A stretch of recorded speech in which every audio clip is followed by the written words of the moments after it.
അപ്പോൾ പരീശന്മാർ അവനോട്, നിനക്ക് എങ്ങനെ കാഴ്ചയുണ്ടായി എന്ന് ചോദിച്ചു. അവൻ അവരോട്, അവൻ എൻ്റെ കണ്ണുകളിൽ മണ്ണ് കുഴച്ചടിച്ചു, ഞാൻ കഴുകി എനിക്ക് കാഴ്ചയുണ്ടായി എന്ന് പറഞ്ഞു. പരീശന്മാർ, ആ മനുഷ്യൻ ശാപത്തിനെ ആദരിക്കാത്തത് ദൈവത്തിൽ നിന്നുള്ളവനല്ല എന്ന് പറഞ്ഞു. മറ്റു ചില ഭാവിയായ മനുഷ്യന് ഇങ്ങനെയുള്ള അത്ഭുതങ്ങൾ പ്രവർത്തിക്കാൻ എങ്ങനെ കഴിയും എന്ന് പറഞ്ഞു. ഇങ്ങനെ അവരുടെ ഇടയിൽ ഒരു ഭിന്നതയുണ്ടായി. അവർ പിന്നെയും ആ കുരുടനോട്, നിന്റെ കണ്ണുകൾ തെളിയിച്ചവനെ കുറിച്ച് നീ എന്തു പറയുന്നു എന്ന് ചോദിച്ചു. അവൻ അവരോട്, അവൻ ഒരു പ്രവാചകനാകുന്നു എന്ന് ഞാൻ പറയുന്നു എന്ന് പറഞ്ഞു. എന്നാൽ യഹൂദന്മാർ കാഴ്ച പ്രാപിച്ചവനെ കുറിച്ച് അവന്റെ മാതാപിതാക്കളെ വിളിച്ച് ചോദിക്കുവോളൂ അവൻ കുരുടനായിട്ട് കാഴ്ച പ്രാപിച്ചതിന് വിശ്വസിച്ചില്ല. കുരുടനായി ജനിച്ചു എന്ന് നിങ്ങൾ പറയുന്ന നിങ്ങളുടെ ആ പുത്രൻ ഇവൻ തന്നെയോ? ഇപ്പോൾ ഇവൻ കാഴ്ച പ്രാപിച്ചിരിക്കുന്നത് എങ്ങനെ എന്ന് ചോദിച്ചതിന് അവന്റെ മാതാപിതാക്കൾ, ഇവൻ ഞങ്ങളുടെ പുത്രനാകുന്നുവെന്നും ഇവൻ കുരുടനായി ജനിച്ചുവെന്നും ഞങ്ങൾക്കറിയാം. എന്നാൽ ഇപ്പോൾ ഇവൻ കാഴ്ച പ്രാപിച്ചിരിക്കുന്നത് എങ്ങനെയാണെന്നോ ഇവന്റെ കണ്ണുകൾ തെളിയിച്ചത് ആരെന്നോ ഞങ്ങൾക്ക് അറിഞ്ഞുകൂടാ. ഇവന് പ്രായമായിട്ടുണ്ടല്ലോ, അവനോട് ചോദിപ്പിൻ, അവന്റെ കാര്യം അവൻ തന്നെ പറയട്ടെ എന്ന് ഉത്തരമായിട്ട് പറഞ്ഞു. അവൻ മശിയാകുന്നു എന്ന് ആരെങ്കിലും സമ്മതിച്ചു പറഞ്ഞാൽ അവനെ സംഘായത്തിൽ നിന്ന് പുറത്ത് തള്ളണമെന്ന് യഹൂദന്മാർ നിശ്ചയിച്ചിട്ടുണ്ടായിരുന്നതുകൊണ്ട് അവന്റെ മാതാപിതാക്കൾ യഹൂദന്മാരെ ഭയന്നിട്ടാണ് ഇങ്ങനെ പറഞ്ഞു. ആയതുകൊണ്ട് അവന് പ്രായമായിട്ടുണ്ടല്ലോ, അവനോട് ചോദിപ്പിൻ എന്ന് അവന്റെ മാതാപിതാക്കൾ പറഞ്ഞു.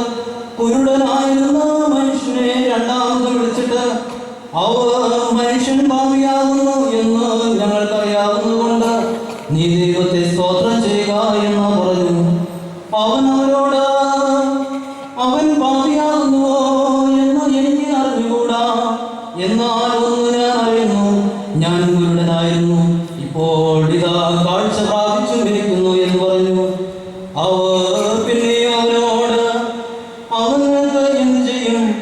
നിന്റെ കണ്ണുകൾ എങ്ങനെ തെളിയിച്ചു എന്ന് ചോദിച്ചു. അവൻ അവരോട് പറഞ്ഞു, ഞാൻ നിങ്ങളോട് പറയുന്നു, നിങ്ങൾ കേട്ടിട്ടുണ്ടല്ലോ. ഇനി എന്ത് കേൾപ്പാൻ ഞാൻ നിങ്ങൾ ആഗ്രഹിക്കുന്നു? നിങ്ങളും അവന്റെ ശിഷ്യന്മാരായി തീരുവാൻ ആഗ്രഹിക്കുന്നുവോ?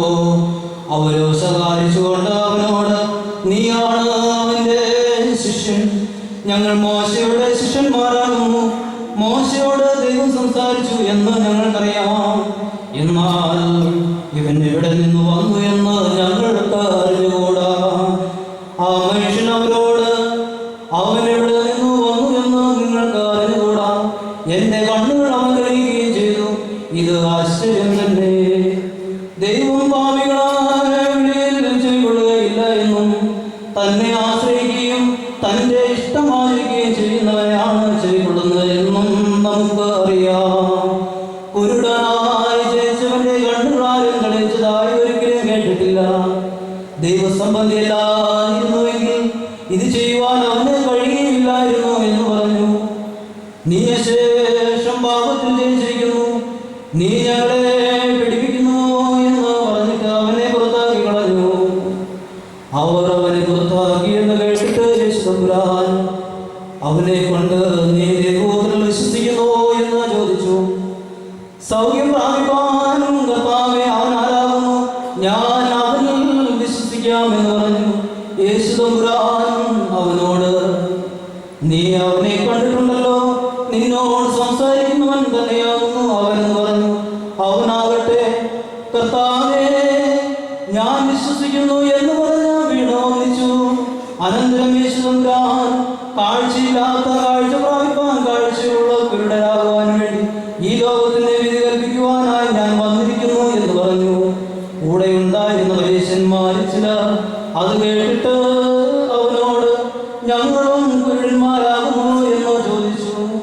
യേശുതമ്പുരാൻ അവരോട്, നിങ്ങൾ കുരുടന്മാരായിരുന്നുവെങ്കിൽ നിങ്ങൾക്ക് പാപമില്ലായിരുന്നു. എന്നാൽ ഇപ്പോൾ ഞങ്ങൾക്ക് കാഴ്ചയുണ്ട് എന്ന് നിങ്ങൾ പറയുന്നു. അതുകൊണ്ട് നിങ്ങൾ